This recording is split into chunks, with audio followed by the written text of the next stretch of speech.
Hello friends, आप सभी का dark desire audio YouTube channel पर स्वागत है। कहानी शुरू करने से पहले एक महत्वपूर्ण सूचना देना चाहूँगा। यह कहानी पूर्णतः काल्पनिक है। इसमें प्रस्तुत सभी पात्र, घटनाएं और स्थान लेखक की कल्पना पर आधारित है और इनका किसी भी वास्तविक व्यक्ति, घटना, जाति, संस्कृति या समाज से कोई संबंध नहीं है। इस कहानी का उद्देश्य केवल मनोरंजन करना है। हमारा किसी भी प्रकार का सामाजिक, धार्मिक या सांस्कृतिक संस्थाओं को ठोस पहुंचाने का कोई इरादा नहीं है। यदि किसी श्रोता को इस कहानी का कोई अंश अनुचित या आपत्तिजनक प्रतीत हो तो कृपया इसे केवल एक काल्पनिक एवं मनोरंजनात्मक रचना के रूप में ही ले। यह कहानी पूरी तरह से मेरी स्वयं लिखी हुई है। इसे न तो किसी अन्य लेखक से लिया गया है और न ही किसी ऑनलाइन प्लेटफॉर्म से कॉपी किया गया है। इस कहानी की सभी copyright dark desire audio channel के अंतर्गत सुरक्षित है। नागराज्य के सम्राट आदित्य वर्मा के शासनकाल के 23वें वर्ष के तीसरे महीने का तीसरा दिन था। ये मालवा प्रांत का प्रसिद्ध नगर उज्जैनी था। वसंत ऋतु की तेज धूप चारों ओर फैली हुई थी। मौसम इतना सुहावना था कि घूमने फिरने के लिए ये सबसे उपयुक्त समय माना जा रहा था। इसी कारण क्षिप्रा झील के किनारे पर्यटकों की भारी भीड़ उमड़ पड़ी थी। झील के आसपास हर ओर आकर्षक युवक और सुंदर युवतियां दिखाई दे रही थी। अधिकांश युवक विद्वानों के वेश में थे। उन्होंने उत्तम गुणवत्ता के लंबे कुर्ते और अंगवस्त्र पहन रखे थे। उनके बाल अच्छे से सजे हुए थे और हाथों में तह करने वाले पंखे थे। वे 3 या 5 के समूह में इकट्ठा होकर खड़े रहते और हाल ही में उज्जैनी नगर में प्रचलित किसी कविता या गीत पर चर्चा करते हुए सिर हिलाते रहते। उनके जोशीले और भावुक अंदाज में ऐसा लगता था मानो वे बड़े ज्ञानी और उपदेशक हो। लेकिन उनकी छोटी छोटी आंखें उनकी असलियत खोल देती थी। उनकी नजरें बार बार अनजाने में किसी सुंदर लड़की पर टिक जाती थी।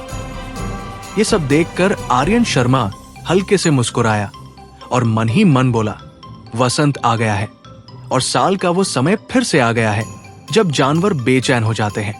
उसने विद्वानों और छात्रों की भीड़ को अनदेखा किया और धीरे धीरे क्षिप्रा झील के किनारे किनारे चलने लगा। सुंदर पुरुषों और महिलाओं के बीच से रास्ता बनाते हुए वो चलता रहा, यहां तक कि अनजाने में झील के पूर्वी तट पर पहुंच गया। यहां लोगों की संख्या बहुत कम थी। वातावरण स्वच्छ और शांत था। इसी स्थान पर नीलवृष्टि मंडप नाम का एक छोटा सा मंडप बना हुआ था।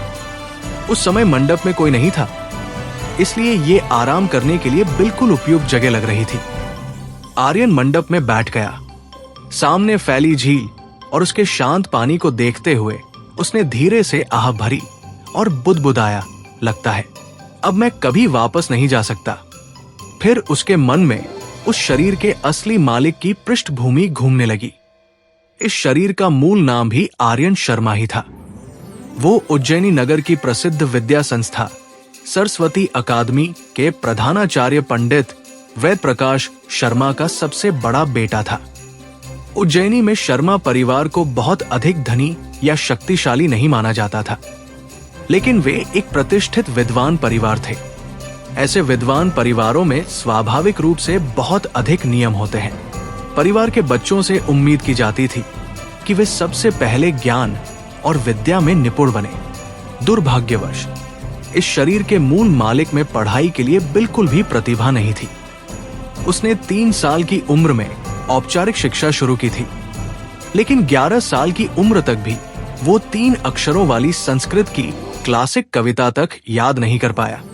बाद में उसने धनुर्विद्या और युद्ध कला सीखने की कोशिश की और उज्जैनी के प्रसिद्ध गुरु रघुनाथ सिन्हा के अधीन 3 साल तक प्रशिक्षण लिया, लेकिन फिर भी वो इस कला का सार नहीं समझ सका।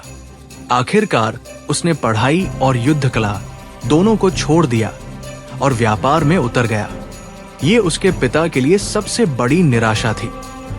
उसने उज्जैनी की सोनार गली में एक दुकान खरीदी और खाने पीने का सामान बेचने की दुकान खोली। 3 साल बाद उसकी दुकान बंद हो गई और वो भारी कर्ज में डूब गया। उसके पिता वेद प्रकाश शर्मा बेहद क्रोधित हो गए। उन्होंने अपनी सारी जमा पूंजी लगाकर उसका कर्ज चुकाया। लेकिन रिश्तेदारों और परिचितों की कानाफूसी सहन न कर पाने के कारण उन्होंने 6 महीने पहले ही उसे घर से निकाल दिया। इसके बाद एक बेहद नाटकीय घटना घटी। उज्जैनी के धनी मल्होत्रा परिवार ने आकर उसकी सगाई तोड़ दी। ये बचपन की सगाई थी। शायद मल्होत्रा परिवार को उम्मीद थी कि आर्यन शर्मा आगे चलकर राजकीय परीक्षा में शीर्ष स्थान प्राप्त करेगा और महान विद्वान बनेगा। शर्मा परिवार कभी पूरे नागराज्य में बहुत प्रसिद्ध हुआ करता था, क्योंकि उनके पूर्वजों में कई पीढ़ियों तक 7 राजकीय विद्वान और 3 उच्च पदाधिकारी निकल चुके थे। हालांकि ये गौरवशाली कथाएं वह प्रकाश शर्मा की शाखा से नहीं, बल्कि परिवार की पहली और दूसरी शाखा से जुड़ी थी। अब वे शाखाएं राजधानी राजपुर में रहती थी, न कि उज्जैनी में। मल्होत्रा परिवार का मानना था कि यदि भाग्य का क्रम चलता रहा तो अगला गौरव शर्मा परिवार की तीसरी शाखा यानी वेद प्रकाश के वंश को ही मिलना चाहिए था। लेकिन उन्हें बिल्कुल उम्मीद नहीं थी कि तीसरी शाखा का सबसे बड़ा बेटा इतना अक्षम निकलेगा। उनके लिए यह सौदा लाभ से अधिक नुकसान वाला सिद्ध हुआ। मल्होत्रा परिवार द्वारा सगाई तोड़ने का फैसला शर्मा परिवार के लिए बेहद अपमानजनक था। ये बात पूरे उज्जैनी नगर में फैल गई और शहर में भारी हलचल मच गई। लोग कहने लगे कि शर्मा परिवार ने एक मूर्ख पुत्र को जन्म दिया है। देखते ही देखते पहले लगभग अज्ञात रहने वाला आर्यन शर्मा पूरे शहर में चर्चा का विषय बन गया। वेद प्रकाश शर्मा को गहरा अपमान महसूस हुआ। उन्होंने मूल मालिक को घर बुलाया और उसे जमकर फटकार लगाई। 10 दिन पहले इस शरीर के मूल स्वामी की निराशा में मृत्यु हो गई थी और उसी क्षण एक दूसरी दुनिया से आया हुआ आर्यन शर्मा इस शरीर में आ गया। किसी को भी यह पता नहीं था कि पुराना आर्यन मर चुका है और निश्चित रूप से किसी को यह भी नहीं मालूम था कि अब जीवित आर्यन एक बिल्कुल अलग व्यक्ति है। आर्यन ने अतीत की उन सभी शिकायतों और अपमानों को अपने दिल पर नहीं लिया, क्योंकि अंततः वो इस संसार का मूल निवासी नहीं था। यहां जो कुछ भी हुआ था और जिन लोगों के साथ ये शरीर पहले जुड़ा था, उनका उससे कोई वास्तविक संबंध नहीं था। वो स्वयं को इस दुनिया में एक बाहरी व्यक्ति मानता था। उसने मन ही मन सोचा, ये अच्छी बात है, हालांकि ये जगह कुछ पिछड़ी हुई है, लेकिन मेरे पिछले जीवन की तुलना में अधिक शांत है। फिर उसने हल्की सांस लेकर कहा, हाँ, ये थोड़ा अधिक आरामदायक है। ये सोचते ही पिछले 10 दिनों से उसके मन में जमा भारीपन और दबी हुई भावनाएं अचानक हल्की हो गई। क्षिप्रा झील, जिसके किनारे वो इस शरीर के माध्यम से बड़ा हुआ था, अब उसकी आंखों में पहले से कहीं अधिक जीवंत दिखाई देने लगी। विशेषकर तब जब एक रंगीन और भव्य नाव झील के शांत जल पर तैरती हुई सामने आ गई। उसने 3 मंजिला उस नाव को बड़ी दिलचस्पी से देखा। नाव के अग्रभाग पर एक लंबा डंडा लगा था, जिस पर चमकीला लाल झंडा लहरा रहा था। उस झंडे पर बड़े बड़े अक्षरों में लिखा था, सिंघानिया। ये एक प्रतिष्ठित और दुर्लभ उपनाम था। उसे धुंधली सी याद थी कि नागराज्य में इस उपनाम का बहुत ऊंचा दर्जा था। हालांकि ये दर्जा किस प्रकार का था, इसके बारे में मूल स्वामी कभी विशेष जानकारी नहीं रखता था। वो स्वभाव से सुस्त और अंतर्मुखी था, इसलिए उसे इन बातों की गहरी समझ नहीं थी। और वैसे भी ये सब अब आर्यन के लिए अप्रासंगिक था। सच कहें तो इस समय पूरी दुनिया ही उसके लिए कुछ हद तक अप्रासंगिक थी। उसे ऐसा लग रहा था जैसे वो इस संसार में केवल एक दर्शक हो। उदाहरण के लिए, वो इस समय उस रंगीन नाव को देख रहा था और सोच रहा था कि धूप की रोशनी में वो कितनी सुंदर दिख रही है। उसकी लहराती हुई छतें, बारीक नक्काशीदार लकड़ी के खंभे और रंगे हुए चप्पू सब मिलकर उसे भव्य और सुरुचिपूर्ण बना रहे थे। दुर्भाग्यवश चंदन की बांस की जालियों से ढकी उसकी सभी खिड़कियां कसकर बंद थी। अगर वे बांस के पर्दे आधे उठे होते और अंदर से कोई सुंदर युवती वीणा बजाती दिखाई देती, तो वो दृश्य निश्चित ही सबसे मनमोहक होता। आर्यन अभी यही कल्पना कर रहा था कि अचानक मंडप के बाहर से कदमों की आहट सुनाई दी। उसने सिर घुमाकर देखा कि दो व्यक्ति मंडप की ओर आ रहे हैं। सामने वाला युवक लगभग 16 या 17 वर्ष का प्रतीत होता था। कद में वो अधिक लंबा नहीं था, लगभग 5 फुट 4 इंच, लेकिन उसका चेहरा अत्यंत आकर्षक था। उसने बादलों के पैटर्न वाला बर्फ सफेद लंबा रेशमी चोगा पहन रखा था। उसकी कमर पर नीली ब्रोकेड की चौड़ी कमरबंद बंधी थी, जिस पर शुभ चिन्ह बने थे। उसके बाल सधे हुए बंधे थे और सिर पर जड़े हुए रत्नों से सुसज्जित चांदी का छोटा मुकुट था। उसके पीछे नीले रंग की वर्दी पहने एक सुंदर युवा नौकर था, जो 3 परतों वाला भोजन का डिब्बा हाथ में लिए हुए था। दोनों मंडप से 3 कदम दूर रुक गए। सामने खड़े युवक को शायद इस एकांत स्थान पर किसी के होने की उम्मीद नहीं थी। उसने आर्यन की ओर देखा। उसकी भौहें क्षण भर के लिए सिकुड़ी, फिर तुरंत सामान्य हो गई। जैसे ही पीछे खड़ा नौकर आगे बढ़ने वाला था, उस युवक ने अचानक अपना तह करने वाला पंखा खोला और उसे हल्के से झुलाया। उसने अपना दूसरा हाथ पीठ के पीछे रखा और शांति से नील वृष्टि मंडप में प्रवेश कर गया। वो आर्यन के सामने आकर बैठ गया। इस समय आर्यन की निगाहें फिर से झील पर टिक गई।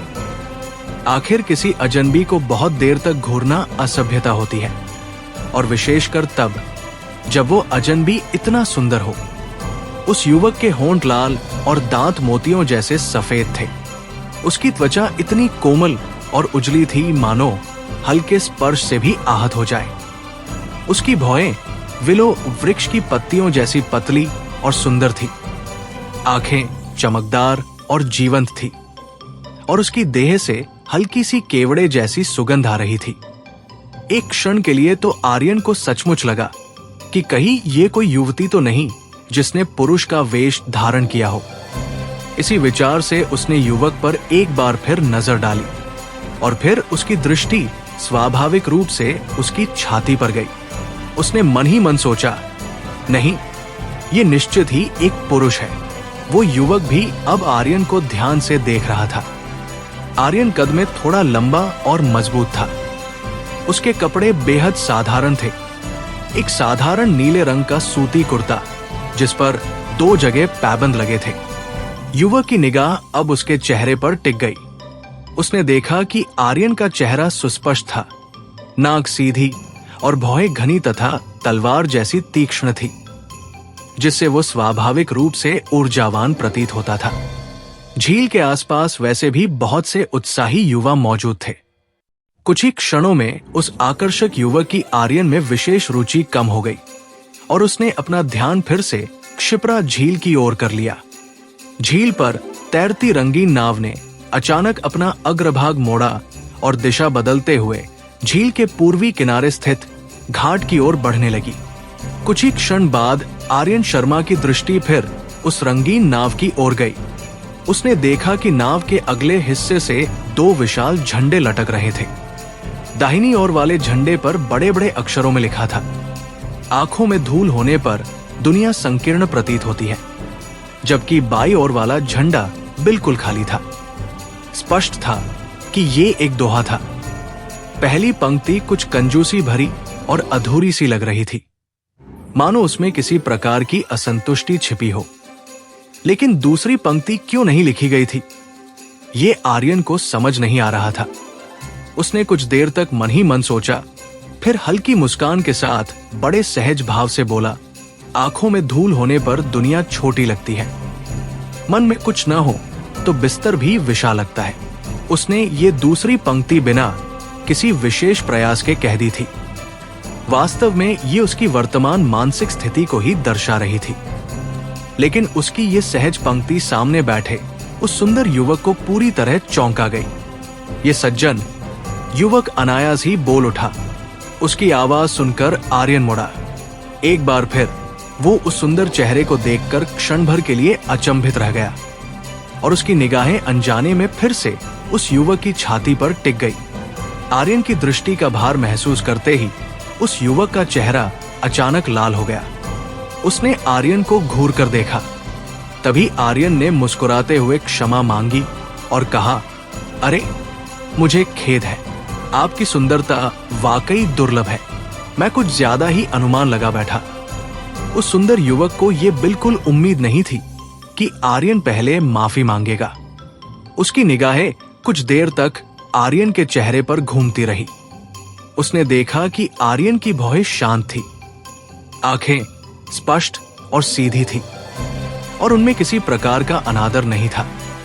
इसके विपरीत उसमें एक अद्भुत संयम और स्थिरता थी जो उसकी उम्र के अनुरूप नहीं लगती थी।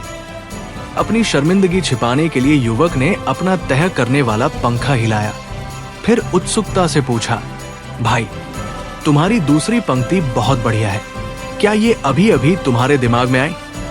आर्यन ने सिर हिलाया और मुस्कुराते हुए उत्तर दिया, ये तो बस एक विचार था। कृपया मेरी असभ्यता के लिए मुझे क्षमा करें युवा स्वामी, ये कोई साधारण बात नहीं थी। उस युवक के मन में हलचल मच गई। इस व्यक्ति ने जो दूसरी पंक्ति सहजता से कही थी वो बिल्कुल सटीक थी, उसमें कोई भी कमी नहीं थी। यदि वो बाद में इस दूसरी पंक्ति को सिंघानिया हवेली के लोगों के सामने प्रस्तुत कर दे तो वो निश्चित रूप से दोहा प्रतियोगिता में प्रथम स्थान प्राप्त कर लेगा, और यदि वो कविता प्रतियोगिता जीत गया तो वो सिंघानिया परिवार का दामाद भी बन सकता था। ये तो असंख्य लोगों का सपना था, विशेष रूप से उन छात्रों के लिए जो इस वर्ष की वसंतकालीन राजकीय परीक्षा में भाग लेने आए थे। कुछ सोचने के बाद युवक ने पूछा, भाई क्या आप भी इस राजकीय परीक्षा में भाग लेने आए हैं? आर्यन ने सिर हिला दिया। वो इस दुनिया में आए अभी केवल 10 दिन ही हुए थे। उसमें ऐसी परीक्षा में भाग लेने की क्षमता कहां से आ सकती थी? उसने कभी राजकीय परीक्षाओं के बारे में गंभीरता से सोचा भी नहीं था, क्योंकि ये काम बहुत थका देने वाला था। वो तो बस थोड़ा पैसा कमाना चाहता था और आराम से जीवन जीना चाहता था। उसने मन ही मन सोचा, आखिरकार मैं तो एक बाहरी व्यक्ति हूं, इस नाटक में इतना उलझने की क्या जरूरत है? आर्यन के इस शांत और उदासीन व्यवहार ने उस सुंदर युवक को और भी अधिक आश्चर्यचकित कर दिया। उसने फिर से आर्यन की ओर देखा, फिर रंगीन नाव की ओर इशारा करते हुए बोला, भाई क्या आपको पता है कि आज क्षिप्रा झील पर सिंघानिया हवेली की तीसरी युवती एक साहित्यिक सभा आयोजित कर रही है? हालांकि इसे साहित्यिक सभा कहा जा रहा है, लेकिन पूरे उज्जैनी नगर की नजर में ये शायद उनके लिए पति चुनने का तरीका है। उसने आगे समझाते हुए कहा, ये दोहा पहली बाधा है। यदि दूसरी पंक्ति सटीक बैठती है तो आपको उस रंगीन नाव पर आमंत्रित किया जाएगा। अभी आपकी पंक्ति से तो आप निश्चित ही एक विशिष्ट अतिथि बन जाएंगे। फिर उसने उत्साह से कहा, मिस सिंघानिया उज्जैनी नगर की सबसे प्रतिभाशाली महिला है और बेहद सुंदर भी। देखिए, शहर के सभी प्रतिभाशाली युवक उन्हीं की ओर आकर्षित हैं। फिर भी आप यहाँ अकेले इतने शांत क्यों बैठे हैं? अचानक युवक की आंखों में चमक आ गई। उसने कहा, ओह, अब मैं समझ गया। आप एक महान प्रतिभावान व्यक्ति हैं और दूसरों के साथ मेलजोल से परहेज करते हैं। आपकी उम्र केवल 17 या 18 वर्ष होगी, लेकिन ज्ञान का भंडार और व्यापक बुद्धि, यही तो असली प्रतिभा होती है। फिर उसने आश्चर्य से पूछा, लेकिन इतनी प्रतिभा होने के बावजूद आप राजकीय परीक्षा में भाग लेने के इच्छुक क्यों नहीं हैं? उसने गंभीर स्वर में कहा, महाराज प्रतिभा को बहुत महत्व देते हैं। जो लोग राज्य के प्रति वफादार हैं और नागराज्य की सेवा करना चाहते हैं, क्या विद्वानों को यही आकांक्षा नहीं रखनी चाहिए? ये सुनकर आर्यन के होंठ हल्के से ऊपर की ओर मुड़ गए। उसे लगा कि ये सुंदर युवक बहुत ज्यादा सोच रहा है और बहुत ज्यादा बोल रहा है। आर्यन को शांति और सुकून पसंद था।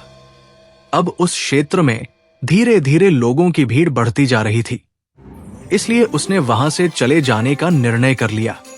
वो खड़ा हुआ और उस युवक से शांत स्वर में बोला, युवा स्वामी ने स्थिति का गलत आकलन किया है।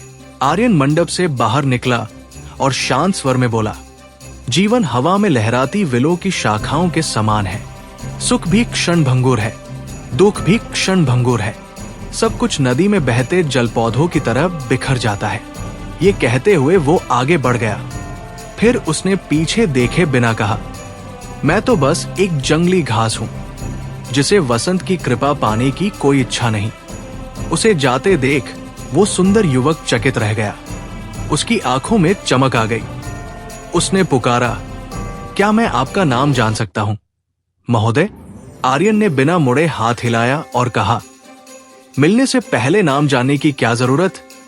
फिर उसे अचानक याद आया कि उस युवक का पहनावा साधारण नहीं था। वो कोई साधारण यात्री नहीं लग रहा था। अलविदा कहकर वो भीड़ में समा गया। लोगों की धारा के विपरीत वो अकेला आगे बढ़ रहा था। वो कुछ अलग थलग और अकेला सा लग रहा था। मंडप में खड़ा युवक उसकी जाती हुई आकृति को देर तक देखता रहा। फिर उसने अचानक अपने पीछे खड़े नौकर से कहा, राहुल, यश को उसके पीछे भेजो। नौकर बोला, महारानी, क्या हमें उसकी पृष्ठभूमि की जांच नहीं करनी चाहिए? युवक ने शांत स्वर में उत्तर दिया, जल्दी मत करो, बाद में गुप्तचर विभाग से जांच करवा लेना। याद रखना, यश उसे परेशान न करे। जी मैडम, नौकर ने सिर झुकाया। इसके बाद महल की दासी कागजी पतंग मुड़ी और वहां से चली गई। नीलवृष्टि मंडप में अब कोई युवक नहीं था। वहां खड़ी थी नागराज्य की चौथी राजकुमारी, राजकुमारी अनन्या। वो दोनों हाथ पीठ पीछे बांधे झील की ओर देख रही थी। उसकी सुंदर आंखें हल्के से झपकी। उसके चेहरे पर एक रहस्यमयी मुस्कान उभर आई। मुझे उसकी साधारण प्रतिभा ने नहीं, उसने मन ही मन सोचा, बल्कि उसकी सोच ने आकर्षित किया है। ये व्यक्ति सच में दिलचस्प है। अगर वो सिंघानिया परिवार का दामाद बन जाए तो खेल और भी मजेदार हो जाएगा। आर्यन शर्मा को साहित्यिक प्रतिभा के आधार पर दामाद चुनने की इस प्राचीन परंपरा में बिल्कुल भी रुचि नहीं थी। उसे ये सब बेहद अविश्वसनीय और अव्यावहारिक लगता था। उसने मन ही मन सोचा कि मान लिया जाए कि वे किसी प्रतिभाशाली व्यक्ति को चुन भी ले, लेकिन अगर वो व्यक्ति देखने में बदसूरत हुआ तो क्या होगा?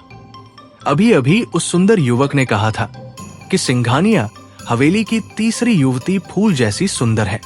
अगर उसका पति कुरूप हुआ तो क्या ये गोबर में खिले फूल जैसा नहीं लगेगा? उस भव्य और शानदार नाव को देखकर साफ लगता था कि सिंघानिया परिवार एक अत्यंत धनी और कुलीन परिवार है। ऐसे परिवार की बेटी इतना बड़ा जोखिम क्यों उठाएगी?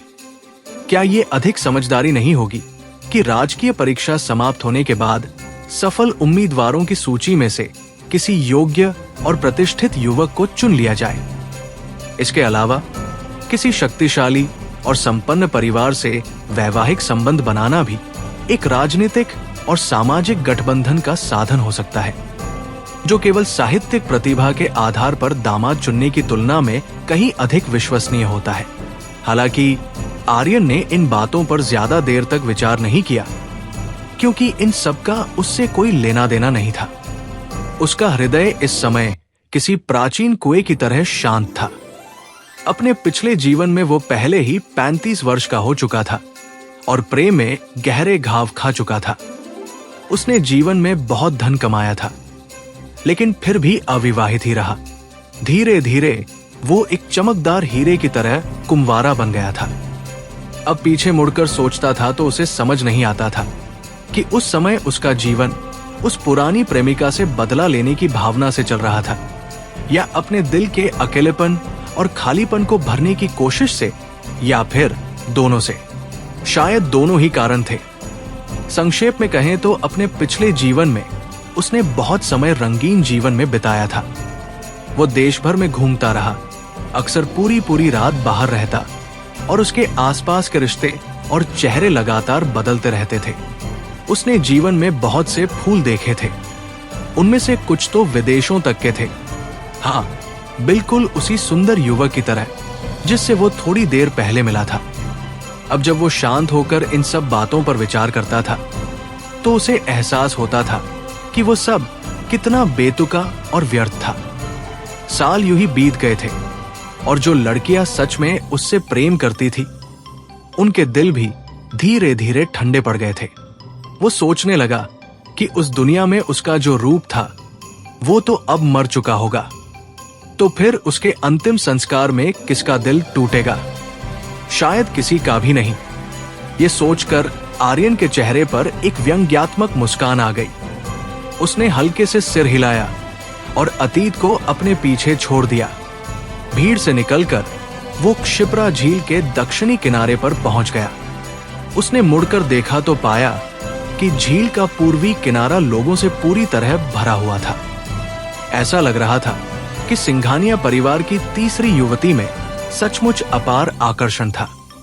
इतने सारे प्रतिभाशाली युवकों में से आखिर किसे उस रंगीन नाव पर विशेष अतिथि बनने का सौभाग्य मिला होगा? ये सोचने वाली बात थी। रंगीन नाव पहले ही घाट पर पहुंच चुकी थी। अब अगला कार्यक्रम तथाकथित साहित्यिक सम्मेलन ही होना था।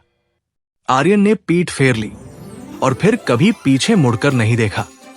उसने सूरज की ओर नजर डाली। वो आकाश में काफी ऊपर पहुंच चुका था। अब वापस जाने का समय हो गया था। कुछ सोचने के बाद वो उस दुकान की ओर लौट पड़ा जो पहले ही बंद हो चुकी थी और जहां वो अब रहने लगा था। वो एक छोटी सी खाने की दुकान थी जहां पहले भाप में पके केक और चावल के केक बेचे जाते थे।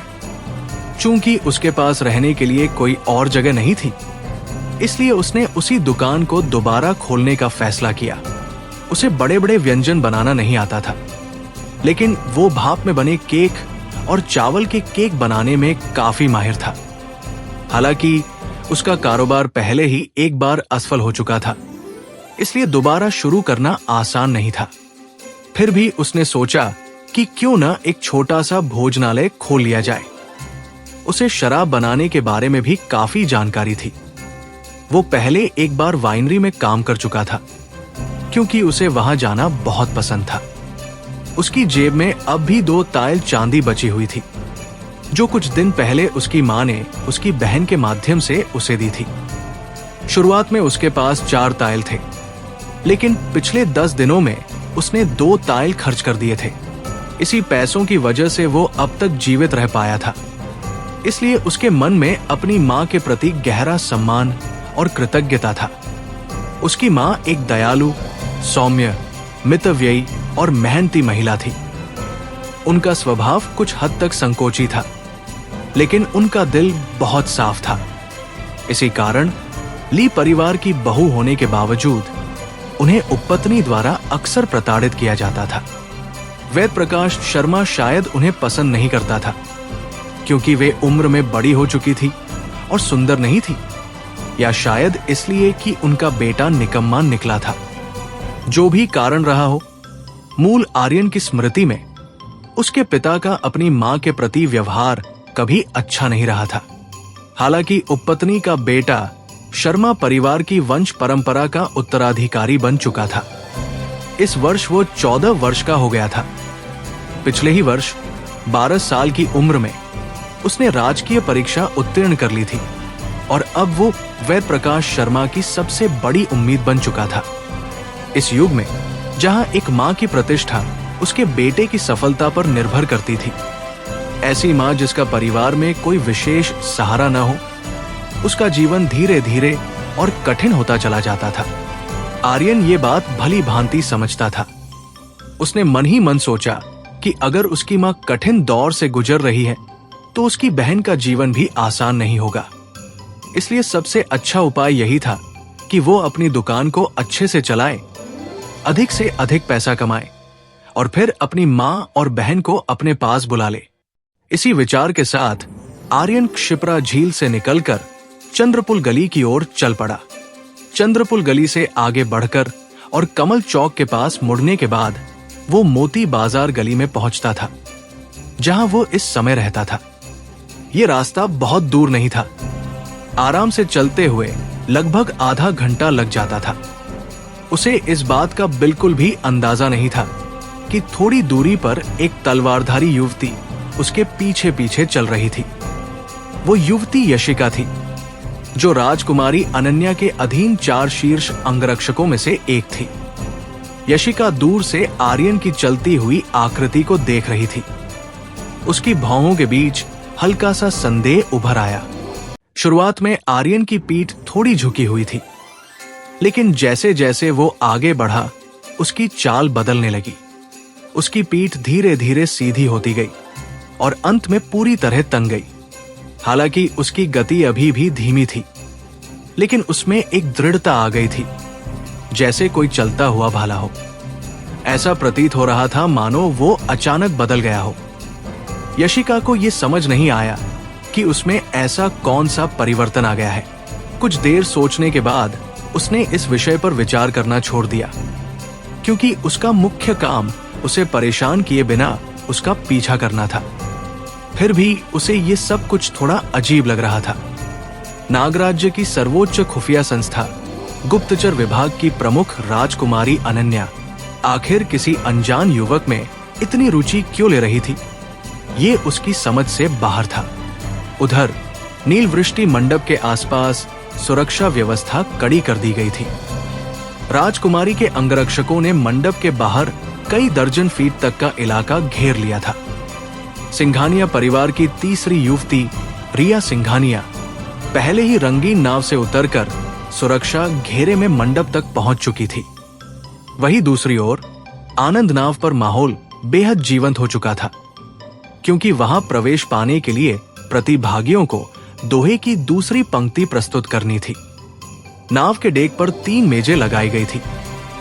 उनके पीछे 3 तंदुरुस्त और गंभीर वृद्ध बैठे थे। वे इस साहित्यिक सभा के निर्णायक विद्वान थे। किनारे पर खड़े छात्र अपने अपने दोहे लेकर एक एक करके जजों के सामने प्रस्तुत हो रहे थे। यदि 3 में से कम 2 जज किसी दोहे की प्रशंसा करते तो उस प्रतिभागी को नाव की दूसरी मंजिल पर बुला लिया जाता। यदि कोई प्रतिभागी तीनों जजों से एक साथ सकारात्मक मूल्यांकन प्राप्त कर लेता तो वो तीसरी मंजिल तक पहुंच सकता था, और यदि तीनों जज किसी एक दोहे को सर्वश्रेष्ठ घोषित कर देते तो वो व्यक्ति तीसरी मंजिल का विशिष्ट अतिथि बन जाता। मंडप के भीतर रिया सिंघानिया ने बाहर की हलचल पर एक नजर डाली और मुस्कुराते हुए राजकुमारी अनन्या के सामने बैठ गई। उसकी दासी ने एक पर्दा लगाकर पूरे मंडप को ढक दिया ताकि अंदर की गतिविधियां बाहर से दिखाई न दे। रिया ने सामने रखा भोजन का डिब्बा खोला, उसमें से एक नाजुक मिठाई निकाली और बिना किसी संकोच के उसे अपने छोटे से मुंह में भर लिया। उसके गाल तुरंत फूल गए। वो खुशी से बोली, जयपुर के यूंजन मंदिर का सिंघाड़ा केक आज भी सबसे स्वादिष्ट है। फिर उसने उत्सुकता से पूछा, वैसे आपने तो पिछले महीने पत्र में लिखा था कि आप खुद उत्तरी मरुस्थल जाने वाली हैं। फिर अचानक आपका मन कैसे बदल गया और आप उज्जैनी आ गई? राजकुमारी अनन्या ने रिया के व्यवहार को सहजता से लिया। उसने एक बादाम की कुकी उठाई और उसका छोटा सा टुकड़ा खाया। उसने शांत स्वर में कहा, पिताजी ने अपना निर्णय बदल दिया। लगता है युवराज इस अभियान का श्रेय खुद लेना चाहते हैं। वो धीरे धीरे चबा रही थी और रिया की तुलना में कहीं अधिक शालीन दिखाई दे रही थी। हालांकि वास्तविकता ये थी कि अनन्या नागराज्य की कुख्यात गुप्तचर प्रमुख थी, जबकि रिया सिंघानिया राज्य की प्रसिद्ध और प्रतिभाशाली महिला थी। दोनों के खाने पीने और व्यवहार की शैली मानो एक दूसरे से बिल्कुल उल्टी थी। अनन्या ने आगे कहा, पिछले सितंबर में उत्तरी मरुस्थल के कबीले सीमा पर आक्रमण कर बैठे थे। वहां की रक्षा जनरल विक्रम चौहान कर रहे थे। कबीले उनके सामने टिक नहीं सके, फिर भी वे जीवन दर्रे पर कब्जा करने में सफल हो गए और यहां तक कि जीवन नगर पर भी अधिकार कर लिया। रिया सिंघानिया ने थोड़ा सोचते हुए पूछा, क्या जनरल विक्रम चौहान युवराज के समर्थक नहीं है? क्या ये सब जानबूझकर किया गया है ताकि युवराज को युद्ध का अनुभव मिले और वे दूसरे राजकुमार से आगे निकल सके? राजकुमारी अनन्या ने बादाम की कुकी का एक और छोटा टुकड़ा खाया और अपनी सुंदर भौहें ऊपर उठाई। फिर शांत स्वर में बोली, कौन जानता है, अगर सच में ऐसा है तो मुझे डर है कि वे आग से खेल रहे हैं। रिया ने कहा, मरुस्थल के कबीले वैसे भी इतने डरावने नहीं होते। उत्तर में तो लंबे समय से शांति रही है। पहले के कबीले इतने खतरनाक नहीं थे।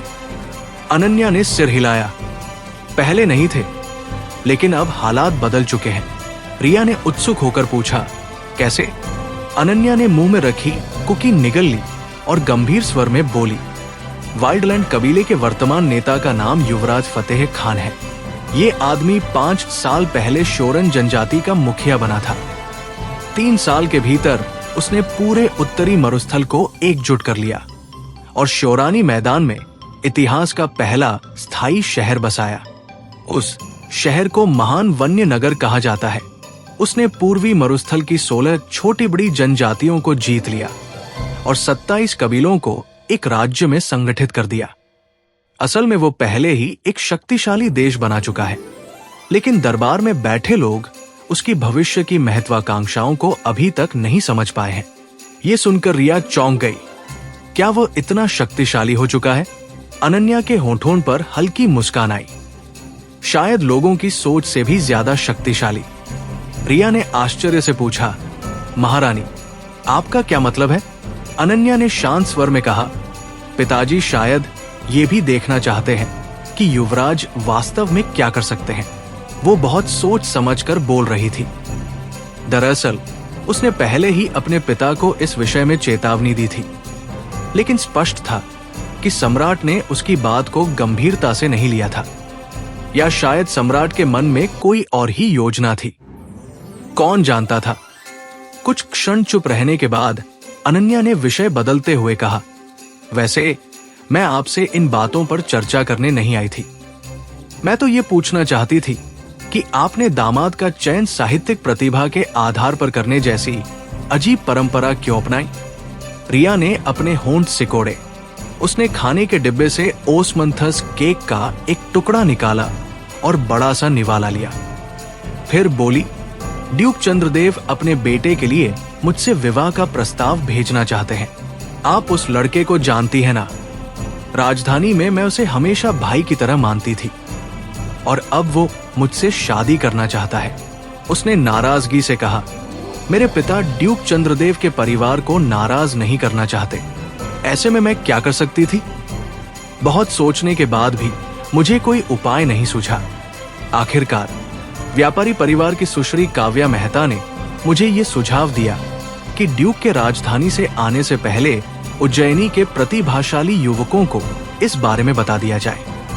आपने देखा ही, ये उपाय काम कर गया।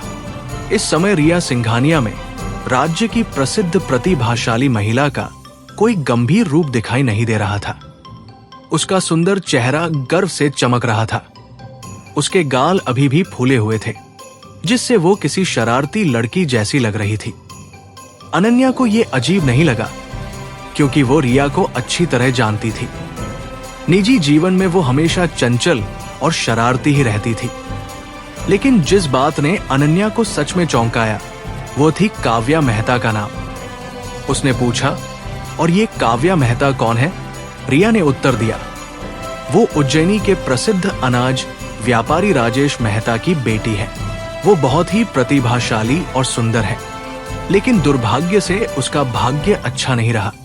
अनन्या ने पूछा, इसमें क्या खराबी है? रिया ने गुस्से से कहा, सब उसके पिता की गलती है। उसने बचपन में ही उसकी शादी तय कर दी थी। सामने वाला परिवार शर्मा परिवार था, वही परिवार जिसमें कभी कई महान विद्वान हुए थे। दुर्भाग्य से यह राजस्व मंत्री वेदांत शर्मा का बेटा नहीं था, बल्कि उज्जैनी की सरस्वती अकादमी के प्रधानाचार्य वेद प्रकाश शर्मा का बेटा था। अनन्या ने कहा, फिर तो ये अच्छा रिश्ता हुआ, विद्वान परिवार का बेटा और व्यापारी की बेटी। रिया ने सिर हिलाया, आप नहीं जानती, उस लड़के का नाम आर्यन शर्मा है। उसमें शर्मा परिवार की विद्वत्ता बिल्कुल नहीं है। उसे लोग मूर्ख कहते हैं, भले ही ये थोड़ा बढ़ा चढ़ाकर कहा जाता हो, लेकिन वो सच में बहुत साधारण है। मैंने सुना है कि उसे घर से निकाल दिया गया है और अब वो बहुत कठिन हालात में जी रहा है। सुश्री मेहता के लिए ये सच में दुर्भाग्यपूर्ण था। अनन्या को इस विषय में कोई विशेष रुचि नहीं थी। उसने हल्के से सिर हिलाया और बातचीत को आगे बढ़ाने की कोशिश नहीं की। राजकुमारी अनन्या अचानक आगे की ओर झुकी और रहस्यमय स्वर में रिया सिंघानिया से बोली, अभी अभी मेरी मुलाकात एक युवक से हुई जिसने सहज भाव से उस दोहे का उत्तर दे दिया, जो आपने दिया था। मुझे वो बहुत पसंद आया। क्या आप उसे सुनना चाहेंगी? रिया ने उत्सुकता से पूछा। वो दिखने में कैसा है? अनन्या ने थोड़ा सोचते हुए कहा, वो काफी आकर्षक है, लेकिन असली बात उसकी आभा है। मैं इसे शब्दों में ठीक से समझा नहीं सकती। 17 या 18 साल की उम्र में ही उसमें 70 या 80 साल के व्यक्ति जैसी परिपक्वता झलकती है। पूरी तरह परिपक्व तो नहीं, लेकिन उसमें एक रहस्यमय गहराई जरूर है। रिया ने आश्चर्य से कहा, तो तुम भी उसे पूरी तरह समझ नहीं पाई? अनन्या ने हल्की मुस्कान के साथ उत्तर दिया, नहीं, मैं भी उसे पूरी तरह पढ़ नहीं पाई। रिया की रुचि और बढ़ गई। उसने उत्साहित होकर कहा, वाह, ये तो सच में दिलचस्प व्यक्ति लगता है। वो चंद्रदेव परिवार के उस छिछोरे लड़के से तो बिल्कुल अलग होगा। अच्छा, उसका दोहा कैसा था? अनन्या ने कहा, ध्यान से सुनो। उसने पहले हल्के से गला साफ किया, फिर बहुत सावधानी और स्पष्टता के साथ दोहे का पाठ किया। आंखों में धूल होने पर दुनिया छोटी लगती है, मन में कुछ न होने पर बिस्तर भी विशाल लगता है। ये कहकर उसने रिया की ओर देखा और पूछा, तुम क्या सोचती हो? रिया कुछ क्षण तक चुप रही। वो उस दोहे के अर्थ पर गहराई से विचार करने लगी। फिर अचानक उसकी आंखों में चमक आ गई। उसने गंभीर स्वर में कहा, ऐसे व्यक्ति के साथ तो निश्चित ही एक विशिष्ट अतिथि की तरह व्यवहार किया जाना चाहिए। लेकिन सवाल यह है कि फिर बाकी लोगों का क्या होगा? शायद इसका कारण यह था कि आज सिंघानिया हवेली ने इस साहित्यिक सभा को लेकर पूरे नगर में काफी प्रचार किया था, या फिर इसलिए कि सिंघानिया परिवार की तीसरी पुत्री सच में इस सम्मान की हकदार थी। मोती बाजार गली कभी बहुत चहल पहल वाली जगह हुआ करती थी, लेकिन आज वहां की सड़कें और गलियां असामान्य रूप से शांत थी। आर्यन शर्मा धीरे धीरे गली के पूर्वी छोर की ओर बढ़ता चला गया। कुछ देर बाद उसके सिर से सूरज की सीधी रोशनी हट गई। ऊपर आंगन से फैली बरगद के पेड़ की एक मोटी शाखा छाया किए हुए थी। यही उसकी दुकान थी। वास्तव में यदि पूरे उज्जैनी नगर को देखा जाए तो मोती बाजार गली सबसे पिछड़ी हुई जगह नहीं थी। यदि इस दुकान को श्रेणी में रखा जाए तो ये लगभग तीसरे दर्जे के बाजार क्षेत्र के समान थी। न बहुत अच्छी, न बहुत बुरी। इसका एक महत्वपूर्ण लाभ ही था। दुकान के ठीक सामने चाणक्य अकादमी स्थित थी। ये सरस्वती अकादमी से छोटी थी, लेकिन फिर भी इसमें कई सौ छात्र पढ़ते थे। इस समय अकादमी से किसी भी प्रकार की पढ़ाई की आवाज नहीं आ रही थी, जिससे स्पष्ट था कि अधिकांश छात्र क्षिप्रा झील की ओर गए होंगे। आर्यन ने दुकान का दरवाजा धीरे से धक्का देकर खोला, अंदर गया और चारों ओर ध्यान से देखने लगा। दीवारों पर पुराने दाग लगे हुए थे और उन्हें दोबारा रंगने की आवश्यकता थी। अंदर लगा चूल्हा देखने में भद्दा और असुविधाजनक था। एक छोटे भोजनालय के लिए इसकी कोई खास जरूरत नहीं थी, इसलिए इसे हटाया जा सकता था। चूल्हे के आसपास की जगह को बार काउंटर में बदला जा सकता था और उसके पीछे शराब रखने के लिए लकड़ी की अलमारियां लगाई जा सकती थी। लालटेन कुछ पुरानी हो चुकी थी और उन्हें बदलने की जरूरत थी, लेकिन मेज और कुर्सियां अभी भी ठीक हालत में थी, इसलिए उन्हें रहने दिया जा सकता था। फिलहाल इतनी व्यवस्था पर्याप्त थी। मुख्य समस्या शराब बनाने की थी। दुकान के अंदर शराब बनाना संभव नहीं था। यह काम पीछे के आंगन में ही करना होगा। आर्यन पिछवाड़े में गया, आंगन के बीच खड़ा हुआ और कुछ देर तक सोचता रहा। फिर उसने तय किया कि शराब बनाने के उपकरण और अनाज भंडारण को पश्चिमी कोने में रखा जाएगा। हालांकि वो हिस्सा ज्यादा बड़ा नहीं था, लेकिन सराय भी छोटी ही थी। रोजाना लगभग 10 किलो शराब बनाना उसके लिए पर्याप्त होगा। गहराई से विचार करने पर उसे लगा कि ये नागराज्य उसके पिछले जीवन के भारत के प्राचीन तांग काल से काफी मिलता जुलता है। तांग काल में शराब की अधिकतम अल्कोहल मात्रा लगभग 20% होती थी, जबकि सामान्य शराब में केवल 5% के आसपास होती थी। मुख्य बात यह थी कि अच्छी शराब बहुत महंगी होती थी। उज्जैनी नगर में भी शराब की कीमत काफी अधिक थी। सबसे सस्ती शराब की कीमत एक छोटे पात्र के लिए 300 सिक्के थी। एक छोटा पात्र लगभग 4 जिन के बराबर होता था और एक जिन की कीमत लगभग 80 सिक्के थी। उज्जैनी की प्रसिद्ध उज्जैनी सांड जैसी उम्दा शराब की कीमत एक पात्र के लिए 1000 सिक्के या प्रति जिन 250 सिक्के तक पहुंच जाती थी। इसके मुकाबले एक बोरी चावल की कीमत केवल 50 सिक्के थी। इसी कारण शराब को विलासिता की वस्तु माना जाता था, जिसे आम लोग आसानी से नहीं खरीद सकते थे। यदि वो आसवन विधि से स्वयं शराब बनाएगा तो उसकी गुणवत्ता स्वाभाविक रूप से बेहतर होगी और कीमत भी अधिक होगी। इसलिए वो अधिक बिक्री पर नहीं, बल्कि इसे एक विशेष उत्पाद बनाने पर ध्यान दे रहा था जो चुनिंदा ग्राहकों को आकर्षित करे। हालांकि मोती बाजार गली में महंगी वस्तुएं बेचना कोई बहुत अच्छा विचार नहीं था, क्योंकि यहां रहने वाले अधिकतर लोग सामान्य परिवारों से थे। वे उसके संभावित ग्राहक नहीं थे। आर्यन ने इस विषय पर गंभीरता से विचार किया। उसे लगा कि यदि शराब की गुणवत्ता अच्छी होगी तो उसे छिपाकर रखने की आवश्यकता नहीं होगी। आखिरकार ये एक अनूठा उत्पाद होगा। अधिक से अधिक वो कुछ प्रचार और मार्केटिंग के तरीके अपनाकर नगर के धनी ग्राहकों को यहां आने के लिए प्रेरित कर सकता था। इसलिए दुकान की सजावट भी उस स्तर के अनुरूप होनी चाहिए। उसे साधारण, रहस्यमय और परिष्कृत रूप देना होगा, ठीक वैसे ही जैसे उसके पिछले जीवन में आधुनिक बार होते थे। ये तरीका सबसे आसान भी था और सबसे अधिक लाभदायक भी। बेशक नमक का शोधन भी अत्यंत लाभदायक व्यवसाय था, लेकिन वो पूरी तरह सरकार के नियंत्रण में था। पर्याप्त संसाधनों के बिना उसमें हाथ डालना आत्महत्या के समान था। आर्यन ने सावधानी पूर्वक पूरी योजना बनाई, कुछ साधारण गणनाएं की और अंत में एक बड़ी समस्या पर पहुंच गया। उसकी जेब में मौजूद 2 तायल चांदी इस योजना के लिए पर्याप्त नहीं थी। आर्यन शर्मा के सामने अब सबसे बड़ी समस्या पैसों की थी। शराब बनाने के उपकरण, दुकान की सजावट और अनाज की खरीद, इन सब पर कुल मिलाकर लगभग 30 तायल चांदी खर्च होने वाली थी। ये उसके पास मौजूद रकम से कहीं अधिक थी। उसने मन ही मन सोचा, अब क्या किया जाए। इस समय परिवार की सारी आर्थिक व्यवस्था पूरी तरह से वेद प्रकाश शर्मा की उपपत्नी के नियंत्रण में थी। ऐसे में वापस जाकर उनसे पैसे मांगना बिल्कुल असंभव था।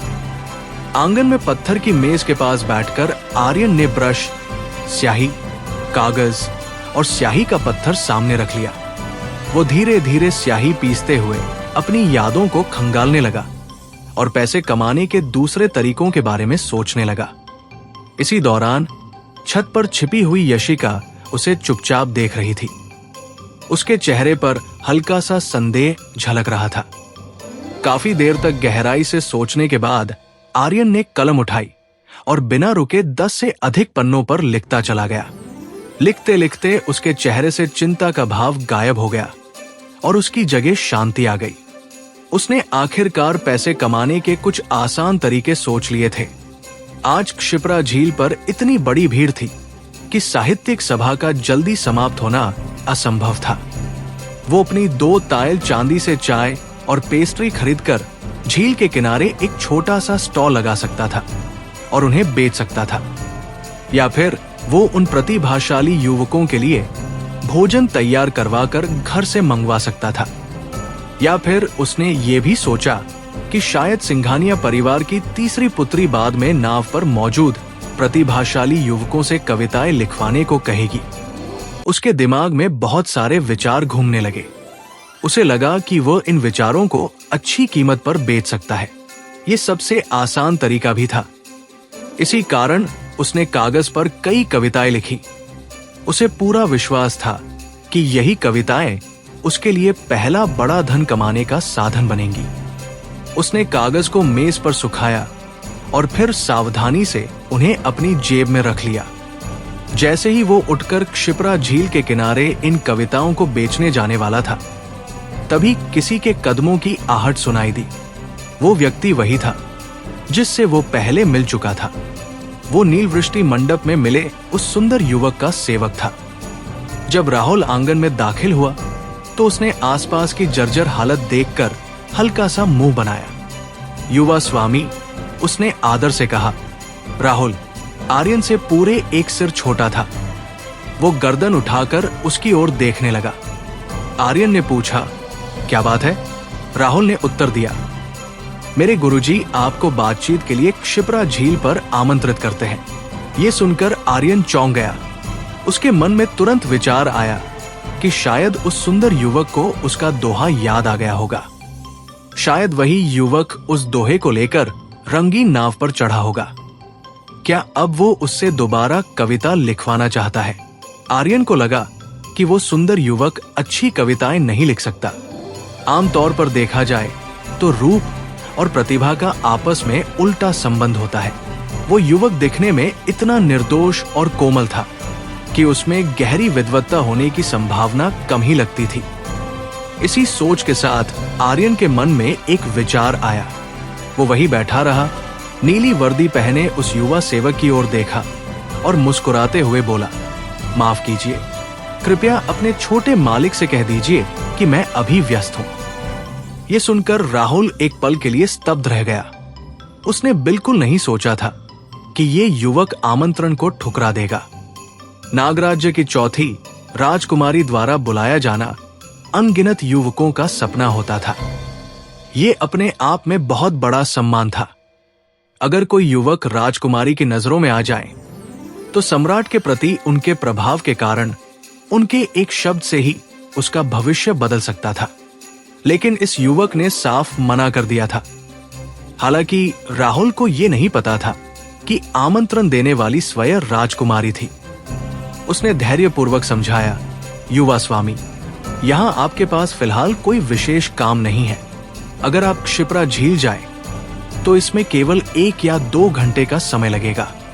वहां जाना यहां बैठे रहने से कहीं अधिक लाभदायक होगा। उसके शब्दों का अर्थ साफ था, लेकिन आर्यन ने उन्हें गलत समझ लिया। अब उसका यह विश्वास और पक्का हो गया था कि वो सुंदर युवक उससे कोई शानदार कविता लिखवाना चाहता है। आर्यन शर्मा ने अपनी जेब से कागजों का एक बंडल निकाला। उसने लापरवाही से उनमें से एक कागज उठाया, उसे पत्थर की मेज पर रखा और मुस्कुराते हुए कहा, ये एक कविता है। इसकी कीमत 100 तायल चांदी है। इस कविता से आपके युवा स्वामी को निश्चित रूप से वो मिल जाएगा जो वो चाहते हैं। ये कहते हुए आर्यन लगातार राहुल की प्रतिक्रिया को देखता रहा। उसके मन में हल्की बेचैनी थी। आखिरकार एक कविता के बदले 100 तायल चांदी लेना कुछ हद तक बेईमानी जैसा ही लग रहा था। ये इस बात पर निर्भर करता था कि वो सुंदर युवक एक कविता के लिए इतनी बड़ी रकम खर्च करने को तैयार होगा या नहीं।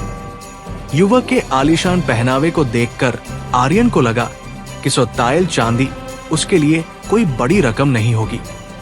यदि वो सच में सिंघानिया परिवार की तीसरी पुत्री से प्रेम करता है तो ये सौदा तय होने की पूरी संभावना थी। ये पूरी तरह से मांग और आपूर्ति का मामला था। इस समय ऐसा लग रहा था कि उस सुंदर युवक के पास पैसों की कोई कमी नहीं थी, क्योंकि राहुल कीमत सुनकर ज्यादा हैरान नहीं हुआ। वो केवल एक पल के लिए स्तब्ध रह गया। राहुल वास्तव में चकित था। पहला सवाल यह था कि उसके स्वामी को इस कविता की आवश्यकता ही क्यों थी। दूसरा ये कि एक कविता के लिए 100 तायल चांदी देना क्या सच में उचित था। ये महंगा तो नहीं था, लेकिन ये इस बात पर निर्भर करता था कि ये कविता किसने लिखी है। यदि ये राजकीय अकादमी के प्रसिद्ध विद्वान माधव पांडे ने लिखी होती तो ये अमूल्य होती। अगर ये राजधानी राजपुर के 4 महान प्रतिभाओं में से किसी एक की रचना होती तो इसकी कीमत हजारों सिक्कों तक पहुंच सकती थी। लेकिन सामने खड़ा ये युवक, इतनी साधारण जगह पर रहने वाला, इतना गुमनाम व्यक्ति इतना गहन साहित्यिक ज्ञान कैसे रख सकता था। नागराज्य विद्वानों, विशेषकर प्रतिभाशाली विद्वानों को बहुत महत्व देता था। यदि कोई उज्जैनी में थोड़ा भी प्रसिद्ध होता तो गुप्तचर विभाग को उसके बारे में अवश्य पता होता। राहुल को सच में कभी ये जानकारी नहीं मिली थी कि ऐसा कोई युवक भी मौजूद है। इसलिए उसने मन ही मन निष्कर्ष निकाला कि अगर ये प्रतिभाशाली भी है तो शायद ये केवल उसकी अपनी गलतफहमी है। उसके चेहरे पर व्यंग्यात्मक मुस्कान आ गई। उसे लगा कि इस बार राजकुमारी ने गलत आकलन किया है। ये युवक अपनी ही अहमियत नहीं समझता, अभिमानी। उसकी नजर फिर कागज पर पड़ी। उसका पहला विचार यही था कि किसी तरह अपने स्वामी का काम पूरा किया जाए और इस युवक को क्षिप्रा झील भेज दिया जाए। एक बार वो वहां पहुंच जाएगा तो राजकुमारी स्वयं उससे बात कर लेंगी और उसका असली स्वरूप समझ जाएंगी। तब शायद उनकी सारी रुचि समाप्त हो जाएगी। राजकुमारी अनन्या की दासी होने के नाते राहुल को कविता की गहरी समझ नहीं थी, लेकिन इतने वर्षों के संपर्क के कारण उसे उसका थोड़ा बहुत ज्ञान अवश्य था। जैसे ही उसने कविता पढ़ी, वो उससे नजर नहीं हटा सका। उसके चेहरे पर गंभीरता आ गई और आंखों में झलक रही उपेक्षा धीरे धीरे गायब हो गई। उसने कविता को 2 बार ध्यान से पढ़ा। हर बार उसे ये पहले से अधिक प्रभावशाली लगने लगी। वो इसकी सुंदरता को शब्दों में पूरी तरह बयान नहीं कर सकता था, बस इतना महसूस कर रहा था कि इसकी कल्पनाशीलता राजधानी के महान कवियों की रचनाओं से भी अधिक गहरी थी। आर्यन मुस्कुराते हुए राहुल के चेहरे पर आए बदलाव को देख रहा था। उसके मन में राहत की भावना पैदा हुई। उसे पता था कि उसे पैसे अवश्य मिलेंगे। अब सवाल सिर्फ ये था कि क्या राहुल मोलभाव करने की कोशिश करेगा। आखिरकार ये एक व्यापार ही था। यदि वो कीमत आधी भी कर दे तब भी वो इसे बेचने को तैयार था, क्योंकि उसे पैसों की सख्त जरूरत थी और इसमें कोई लागत भी नहीं लगी थी। राहुल ने हैरानी से आर्यन की ओर देखा। उसका चेहरा शांत और संयमित था, मानो उसे इस कविता की कीमत पर पूरा भरोसा हो। वास्तव में उसने बहुत कम कीमत मांगी थी। हालांकि वो अभी अज्ञात था, इसलिए ये कीमत उचित लगती थी। राहुल के अनुमान के अनुसार एक बार जब ये युवक प्रसिद्ध हो जाएगा तो इस कविता की कीमत कई गुना बढ़ जाएगी। उसे याद आया कि राजकुमारी ने उसे नीलवृष्टि मंडप में इसलिए बुलाया था क्योंकि वे उसकी प्रतिभा को परखना चाहती थी। सिंघानिया परिवार की तीसरी पुत्री भी उसके दोहे से प्रभावित हुई थी। ये युवक यही रहता था। जब चाहे उससे दोबारा मिलना आसान था। और वैसे भी ये सब एक संयोगवश हुई मुलाकात थी। अगर बातचीत अच्छी रही तो संबंध आगे बढ़ सकते थे, अगर नहीं तो बिना किसी निशान के इसे समाप्त किया जा सकता था। इससे सिंघानिया परिवार की प्रतिष्ठा पर भी कोई असर नहीं पड़ता। इसी सोच के साथ राहुल ने अपने पर्स से 100 ताइल का नोट निकाला और उसे मेज पर रख दिया। फिर उसकी नजर आर्यन के हाथ में पकड़े कागजों के बंडल पर पड़ी। उसने सम्मानपूर्वक कहा, युवा स्वामी, यदि आपके पास समय हो तो क्या आप मेरे साथ क्षिप्रा झील चलकर मेरे स्वामी से मिलेंगे? अब पैसा हाथ में आ चुका था, इसलिए आर्यन के जाने की संभावना और भी कम हो गई थी। उसने हाथ हिलाते हुए कहा, आपकी दयालुता के लिए धन्यवाद, लेकिन मैं वास्तव में बहुत व्यस्त हूं। लगभग 20 दिनों बाद यदि आपके स्वामी के पास समय हो तो उन्हें मेरे छोटे से सराय में मेरी बनाई हुई शराब पीने के लिए आमंत्रित कीजिए। ये मेरी ओर से दावत होगी। राहुल ने चारों ओर देखा और हल्की हवा को महसूस किया। वहां नमी की हल्की गंध थी, लेकिन शराब की कोई महक नहीं थी। वो मन ही मन सोचने लगा, ये युवक अभी बहुत जवान है। वो भला कैसी अनोखी और उत्कृष्ट शराब बना सकता है। क्या वो उज्जैनी की प्रसिद्ध उज्जैनी सान से बेहतर होगी? राजधानी की शुभ ओस की तो बात ही क्या, और फिर राजकुमारी की प्रतिष्ठित स्थिति को देखते हुए वे इतनी जर्जर जगह पर क्यों आएंगी? तो दोस्तों, यह था आज का एपिसोड। आशा करता हूँ कि आपको हमारी कहानी पसंद आई होगी। यदि आपको हमारी यह कहानी अच्छी लग रही है और आप आगे के नए एपिसोड सुनना चाहते हैं तो हमारे चैनल को सब्सक्राइब करें और बेल आइकन दबाकर ऑल विकल्प पर क्लिक करें ताकि आपको हमारे नए अपलोड किए गए एपिसोड की नोटिफिकेशन मिलती रहे। इस वीडियो को लाइक करना न भूलें और इसे अपने परिवार व दोस्तों के साथ ज़रूर शेयर करें। धन्यवाद।